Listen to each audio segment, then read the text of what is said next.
Hey, Eastern Oregon. Welcome to this April the 5th version of AM Live on EOA, your connection to Eastern Oregon.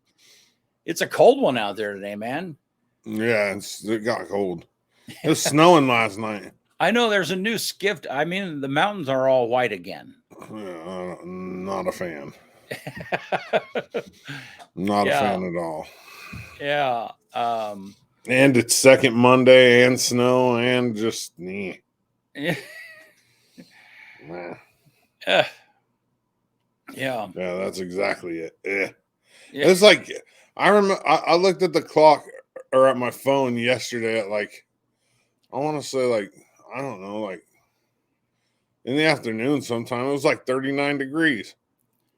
Jeez. I mean obviously it snowed so it got down to colder than that. It's April. It should be like in the 50s. I know. In the 60s. Yeah. This is usually my favorite time of year. Very strange. So, yeah, well, hey, do you want to give us a sports update? Sure. Okay.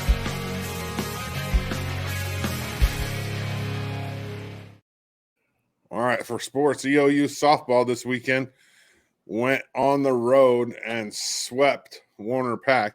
Our starting pitcher, Amanda Smith, threw a no-hitter. She was actually one error away from a perfect game. So she didn't walk anybody. Wow. She didn't give up any hits. We made an error, which lost the perfect game, but she ended up with a no-hitter. She's actually the CCC volleyball pitcher of the week this week. And then our track team went on the road to Northwest Nazarene where TJ Davis crushed the competition in the decathlon and put the second highest mark in school history and the highest mark in the NAIA this year, somewhere right around almost 7,000 points. And last year he got seventh in the nation in the deck. He won the heptathlon during the indoor season, the national championship, and he's looking to add a national championship in the decathlon as well. EOU baseball went on the road and lost 3 to British Columbia in Canada, and then the fourth game got rained out. LeGrand baseball, they had a really good weekend on the coast. They played Astoria, North Marion. I think they went 3-1 over there. LHS softball played last night, but I don't know I didn't get a score update on that yet. But Friday, they had their home opener, and they played a Banks team that was ranked like 14th in the state and beat them the first game on a walk-off in the bottom of the 7th, and then the second game 15-0. That softball team has a lot of young girls on it. I think they start like 3 freshmen on that team, which is crazy. I mean, EOU softball this weekend is at home, but tomorrow they go on the road to C of I to play their travel partner, which is a huge game. Softball team sits in second place in the best conference in the country right now. And this game against C of I is huge. I mean, there's basically 4 teams in this conference that are competing right now, and C of I is one of them. So is EOU.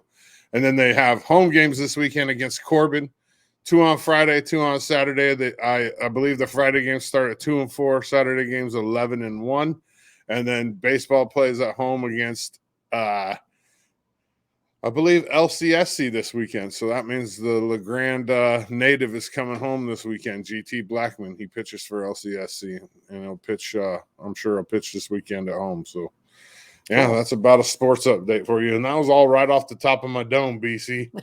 How did I remember all that without looking at anything? I know, no notes or anything, man. No. And that's just from reading the other day. I didn't even really pay any attention, but we're good. What do we got? Deal. Comments. Bud Forrest. Oh, yeah, I got to meet Bud Forrest at softball, too. Really? Yeah, I finally met Bud Forrest at the softball game on Friday. It was awesome. Hey, that's cool. Yeah. Hey, Bud, how do you watch our shows? Do you watch it on what device? Facebook. Well, I mean, he's watching it on Facebook. Oh, that's true. That's true because that's where he's commenting. Yeah. No. I think. I guess, we have a Roku channel, and what's funny is we have, thanks, Bud. We have on our website, we have an audio version of this podcast that, and there's like 3 or 4 people that listen to it every day too, which is kind of crazy. Yeah, I didn't even know. So if you have an opportunity to give us feedback on where you're watching our stuff at, whether it's Roku or YouTube and what device, that just kind of helps us know what's effective and so on and so forth. So yeah. Oh, one thing too, LeGrand Baseball has their first home game this the 7th. So what would that be? Thursday. They play a doubleheader against Ontario at 2 and 4 on Cool Optimus. stuff. So yeah. Well, that's a team that's probably going to win a state championship too. If they can keep their ducks in a row and just keep playing like they're playing, they're going to win a state championship. All right. You know how they lost last year, right, BC?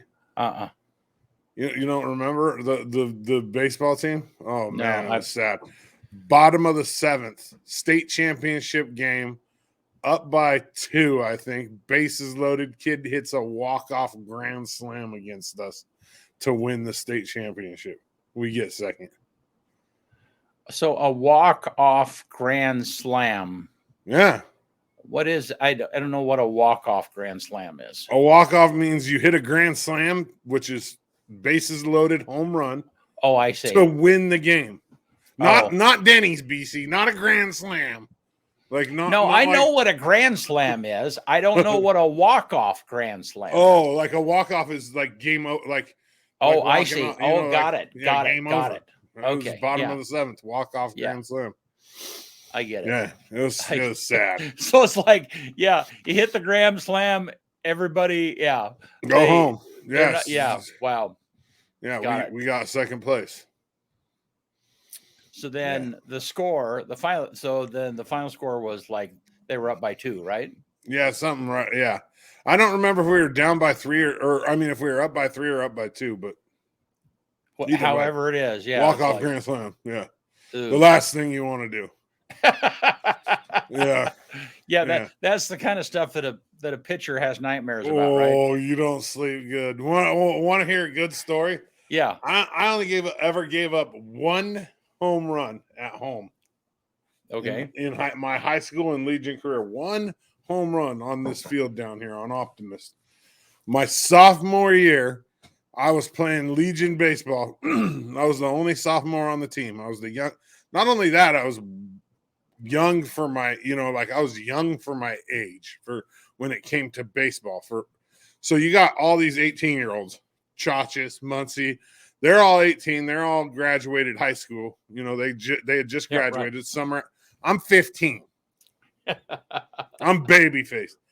I'm pitching for this team, right? 15 years old, youngest kid on the team by like 3 years. We're playing our own home tournament. It used to be like the crocodile something or the other. I don't remember what it's called. But in tournaments, you flip to see who's the home team. Okay. Well, we lost the flip. So we were the visiting team at our own tournament in the championship game. Okay. So Ryan Chachis pitches the entire game, right? He throws the first 7 innings. We go into the 8th. We don't get a run in the top of the 8th. Bottom of the 8th comes around, and they had already had me warming up. Well, I come out in the bottom of the 8th, right? Tie game. First batter. I think it's like 2-2. First batter.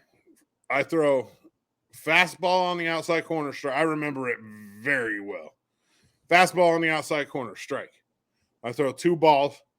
I throw splitter and strike 2-2. Okay. He fouls the next one off. It's a fastball. I'm like, what? We're catcher gives me the sign for a splitter. Okay. A splitter you tuck into your fingers, and then you snap down on it. And it kind of knuckles and runs away from the batter a little bit. Well, 2-2 splitter. I get it here and I snap it down and it just doesn't do anything. It just stays straight right down the middle. And the kid hit it like 450 feet for a walk-off home run on me. Yeah. I did not sleep good that night. No. Wow. I'm a baby on this team. Thankfully, the guys that were on the team, they kind of took me, you know what I mean? Like they picked on me. They gave me my fair share of ribbon, but they also took me in kind of like a little brother, and because they knew, I mean, I was really young, and I'm out there competing with dudes, you know, that had already graduated high school. So did you that's play? the only home run I ever gave up on that field too. Wow. So did you play on that team until you graduated? Yep, same team. So I can imagine. I mean, my class that played all the years. Yeah. So I mean, so then by the time you were a senior on that team, you were like a experienced. I was a stud. Yeah. Yeah. There's not very many people played 3 years on the top team. I know one other person that did it, like that's close to my age, Justin Armstrong. He's a couple years younger than me. He played his sophomore year, and he was the only one in his class that made the team. Do pitchers ever throw balls on purpose? Of course, all the time. Really? Okay. Yeah. If you're gonna walk a guy, right, on purpose, you throw balls on purpose. But right. If I get up on you 2-0 or 1-2, so the count's 1 ball, 2 strikes, or 0-2. Yeah, right. I'll throw a curveball in the dirt to try to get you to swing at it. Oh, right. That's a ball on purpose. Okay, so but your intention is still to get them to swing at it. It's just it's just outside of right. Why would you throw a ball and no, you're right. For them to swing at it? Yeah, I get that. Yeah. Unless I'm trying to hit them. I mean, that's the other thing. Back in my days, like back then, it's a little different today. I mean, like we still, if you weren't following the unwritten rules of the game, and if you didn't have integrity out there, you'd get hit. So on a count, so here's another thing, Bud Force. So you do throw a ball on purpose on a pitch out. So if you have a runner on base and you think he's going to steal and you're early in the count, right, your catcher will call a pitch out, and basically that tells you that you need to throw the ball outside and up a little bit, and the catcher will already be up to receive the ball to try to throw the runner out. That's the only time you really throw a ball on purpose, unless you're trying to walk somebody or you want them to swing at it. And most of the time that's, like if a guy has a tendency to swing at high pitches and you have him and you're ahead in the count, you'll run one up on him. You'll throw a foot above the strike zone or whatever. And then a lot of times it's just, trying to extend the plate. So if I'm ahead in the count and, I've been hitting my spots all day, bam, bam, my catcher, just hitting the catcher's glove, the catcher will extend the plate is what it's called. He'll make the plate bigger even. So he'll start moving outside just a little bit, and then you hit that glove, the umpire will start giving you that pitch. Like you'll get it as a strike. You keep moving out. Even eventually you can make the plate 24 inches instead of 18. So, but you're aiming for the catcher's glove. I mean, that's your target every time. Yeah, but I mean, depending upon the pitch. So I'm not aiming at the catcher's glove when I'm throwing a curveball. Or I'm usually what I aimed at when I was throwing a curveball was about chest high on the batter, and depending upon where they were at, I had different spots that I picked out, visually, because the curveball moves. I mean, you can, right, and so you have to compensate for that then. Yeah, fastball, glove, but I wasn't like one of those guys that needed to pick up the target early, you know what I mean? I wasn't a target dude. I just could hit my spots. I mean, I knew I threw enough pitches in my life I could go inside, outside, and I kind of just, I don't know.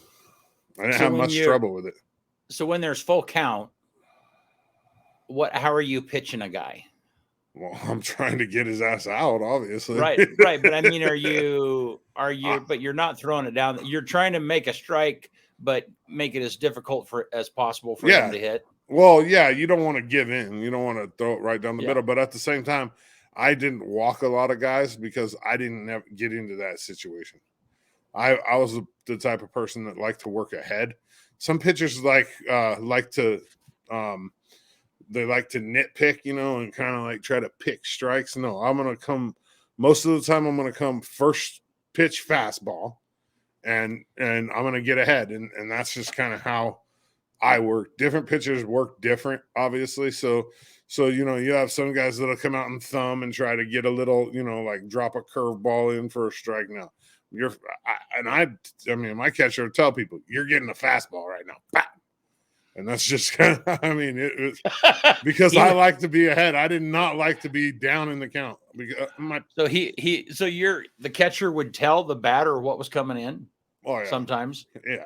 Just talking smack. Yeah. Yeah. Oh, you're going to get a fastball right now. And then fastball. Wham. So was it more difficult to pitch away from home? I mean, So I had a pretty good ability of tuning things out. Like I could kind of just shut everything, except for my mom. I could just shut everything out.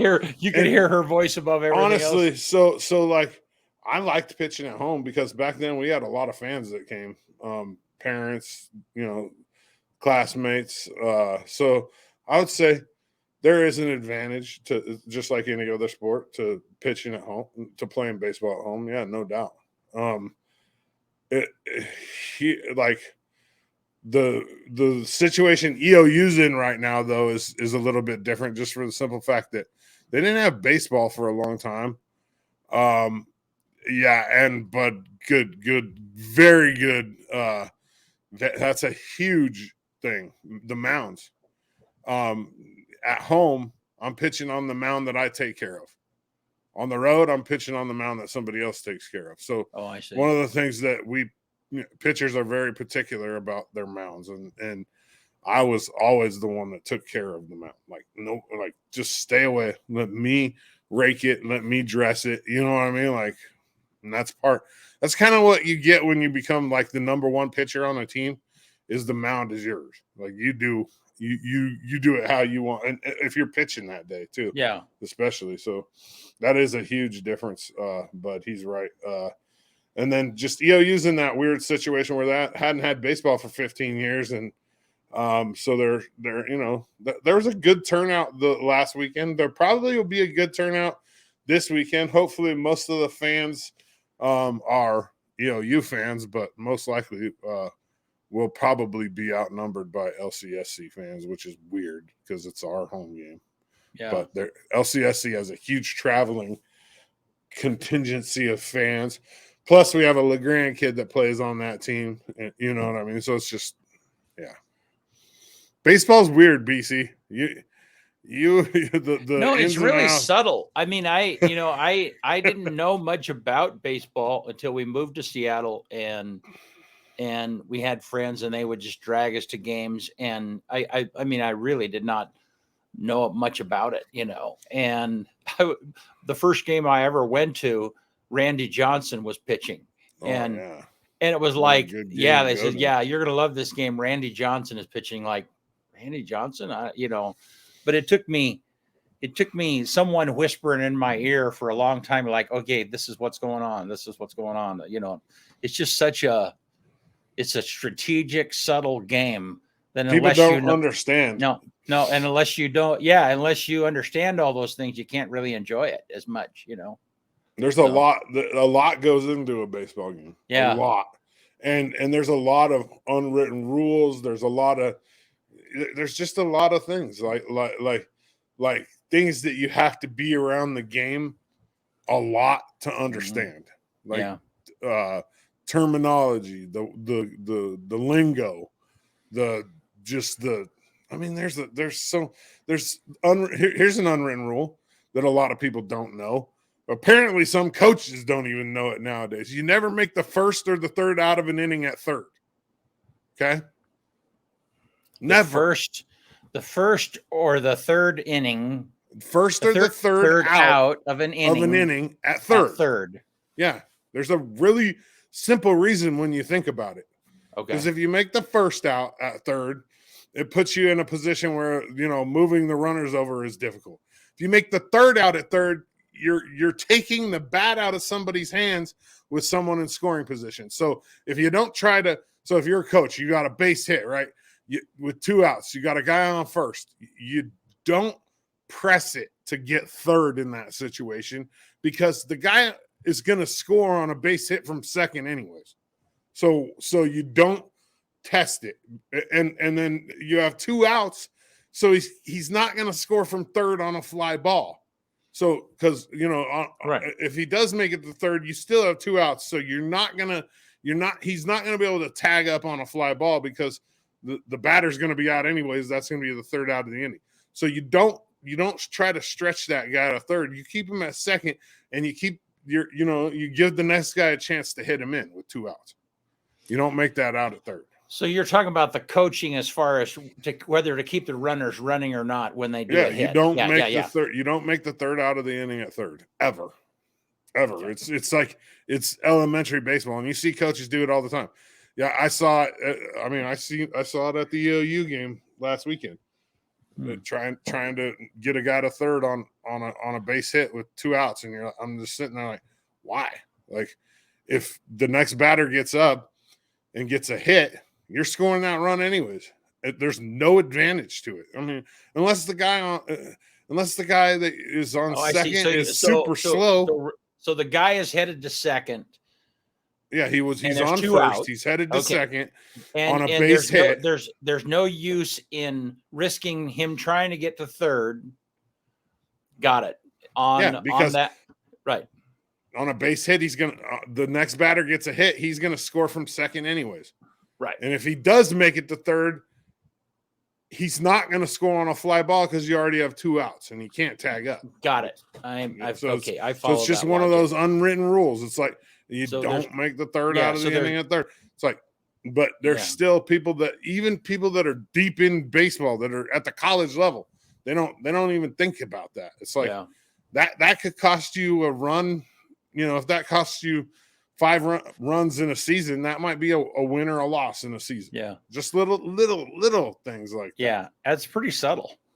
Yeah. But that's how baseball is. Yeah. No, I know. Baseball's 90% mental and the stuff that you have to remember.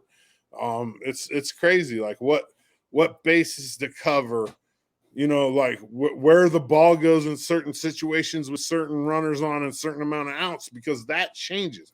There's runners on first and second, 2 outs, ball's hitting the gap. If there's a runner on first and third, 1 out, ball's hitting the gap. If there's runners on first, and a ball's hit to left field, what as a pitcher, what you're supposed to do in certain situations, because you have different jobs. If there's a ball hit to the right, you're getting over to first to cover first.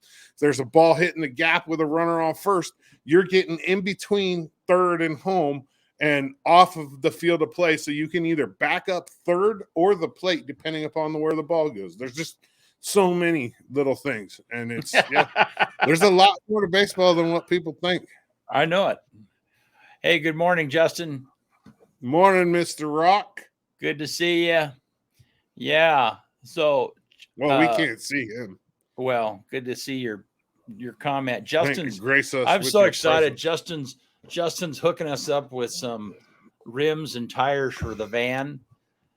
It'll be really cool looking. So that's it. Justin owns Rock and Sons. Give him a little shout out. Yeah, I'll give him a shout. Rock and Sons Tire and Auto, East End Adams and LeGrand. Go see JB and the boys. Yeah. We're gonna be giving him a shout out on some of our other stuff. Anyhow, for the we're trading the tires and wheels. So, yeah. Well, here let's look at the outside. We never even got to the weather yet. Frosty out there. Yeah, we got on to baseball. How is this happening? I don't get it. I know it's miserable. Here, let's see what Gabe says here.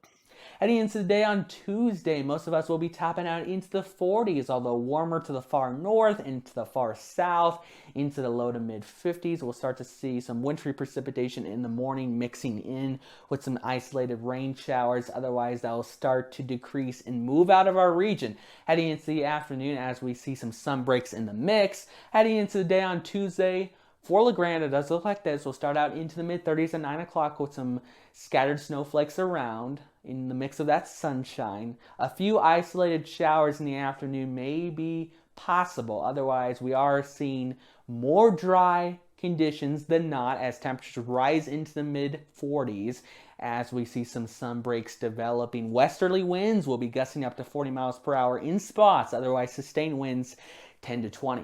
Heading into my short-term forecast for the Grand Ronde Valley, we'll top out at 46 for Tuesday. We'll drop into the mid-20s overnight, drying out, clearing out for Wednesday. Lots of sunshine, back up into the mid-50s.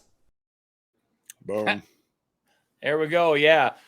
That's our weather is brought to us by Nate Conklin State Farm Insurance. Thank you, Nate, for that. So, Yes, all right, man. Well, what else we got? It's another day. I mean, we talked a lot about sports. Yeah, that's all right. There's a sports show today. What else do we have this week? I told everybody what we got sports-wise coming up. Do we have anything special going on this week? We did Keeping It Clear with Cody Bowen last week with Talissa Bodovino. That was kind of cool. That was very cool. You got your normal trolls on there coming back. That's like the most trolled show on our network. Yeah, but you know what? I really enjoyed what he had to say. You know, I really enjoyed that show the other day. I wish if people were going to troll, at least they'd like troll under a real name. Well, and that's kind of how, I felt that way for a while. It's like, if you feel strongly about something, why wouldn't you have the guts to say who you are? I mean, yeah. I don't, yeah, and if you don't agree with it, why are you watching it? You know what's going to be said. Yeah. It's like these people, like, they watch it just so they can, like, you don't have to watch it. This is a private network. Like this is privately owned. You don't have to watch the Keeping It Clear with Cody Bowen show. But people just, I guess it's good for us. Go ahead. Watch it. Watch the heck out of it. Yeah. But it's like, really, like, if BC here, personally, mm-hmm. like me, if I don't agree with something, right? If I don't like it, I'm not going to indulge in it. It's that simple. Right. I'm not going to sit there and watch somebody I don't agree with or something that I don't know. That's just my. I just don't. Yeah. I don't know. But this kind of goes back to the Antifa, the riots, people covering their face before masks were required. It's like if you're, or it doesn't matter. It goes way further back than that. Right. But I'm saying for me, that's for me, anybody who covers their face. Now, if you're a criminal, if I don't know, I just don't get it. The thing that was ingrained in me as a man is you own who it is that you are. If you're ashamed to do something, if you're ashamed to show your face, shouldn't be doing it. You probably shouldn't be doing it. Yeah. And so then to kind of embrace that and run towards that, and it's like, yeah, their argument is they fear the backlash. Well, I don't know. I don't know. That's just basic manhood for me. I just like, yeah. I just have never. But don't get it wrong. There's people from and I'm not just talking about the Cody Bowen show here. There's people from both sides that do it. There's conservatives and liberals that do it too.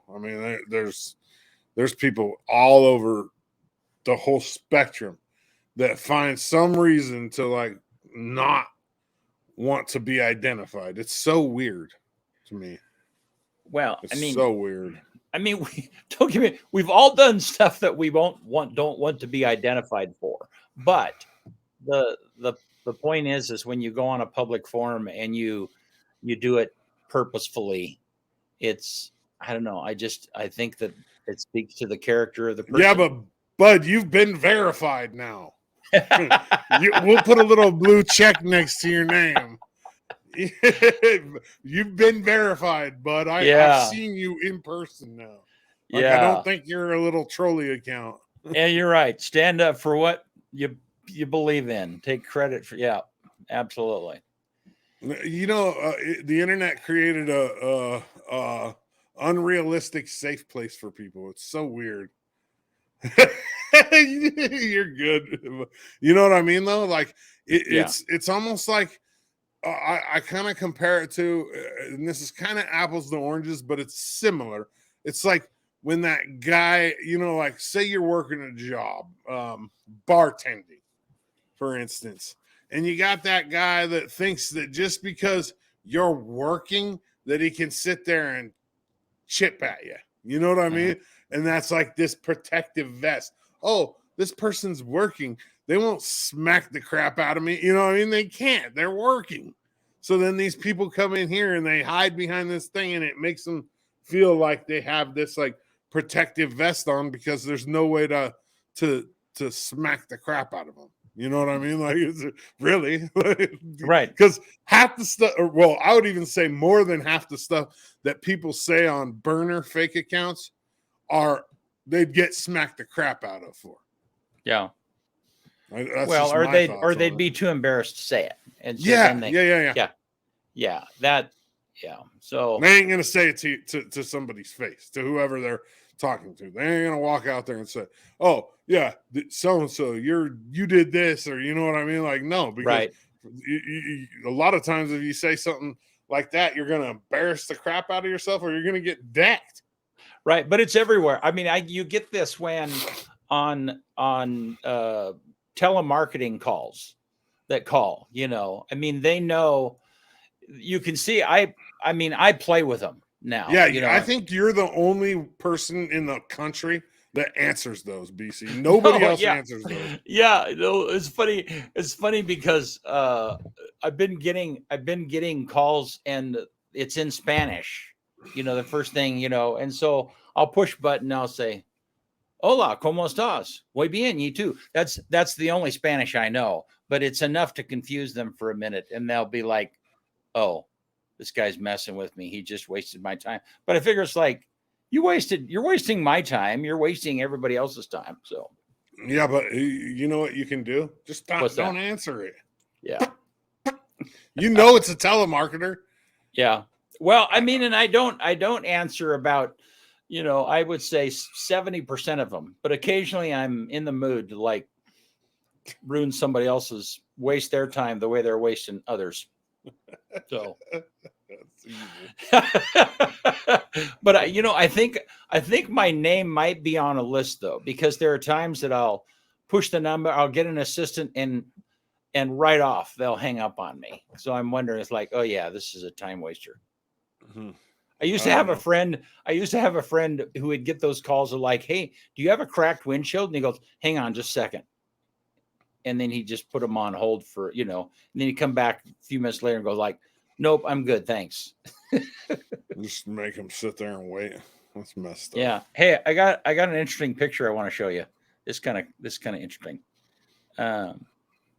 So doesn't look very interesting. Okay. And this is a picture of zebras. You can't really tell it's zebras until you zoom in and see those are zebras there. Yeah, that's their shadows. Yeah. So it looks like black horses. Yeah, isn't that interesting? Where's that? It must be taken out in the desert somewhere. Yeah, it's a National Geographic photo, but yeah, kind of interesting. That is cool. Well, who do we have on Thursday? Anybody? I don't have anybody lined out yet. Oh man! So one of these days we need to get old Bud Forrest. We should have him on the show. Yeah, he's a Legrandian. We might have to. He might be too shy though. We are. He ain't the shy type though, BC. No, I met him on Friday. He's not. We are trying to get back in the studio. The Cody Bowen show the other day was the first thing back in the studio in a while. Eventually, and I'm going to wear jeans for that show from now on. This show will be in there. Yeah. I didn't even notice until you said something. My legs being but white. Bud did. Bud noticed. He said, "Yeah, they're like those the same white color lights." as my shoes." But let me get out golfing a few times, and they won't be anymore. Yeah. Oh, Oh, yeah, short show today. Well, I guess it's not that short. It's already 8:40. yeah, we've been gabbing for a bit. Well, Let's get into my list. So yeah. we can get the heck out of here. It's a short one today. On this day, April 5th, 1792, and I don't know what he vetoed, but George Washington cast the first presidential veto in history. 1792. On this day in 1923, Firestone Tire and Rubber Company started producing inflatable tires. On this day in 1964, the very first driverless trains run on the London Underground. So no drivers. On this day in 2016, San Francisco became the first U.S. city to mandate paid parental leave. So a citywide paid parental leave. The number one song on this day in 1962 was called Johnny Angel. Shelley Fabares. I don't know. I had to go all the way back to 62. Back to your era, BC. I have no idea who this is. I don't know. Yeah. And then the quote for the day: not in doing what you like, but in liking what you do is the secret of happiness. J.M. Barrie. Whoever that is. Yeah. That's it. All righty. See you on Thursday. Thanks, Eastern Oregon. Appreciate you.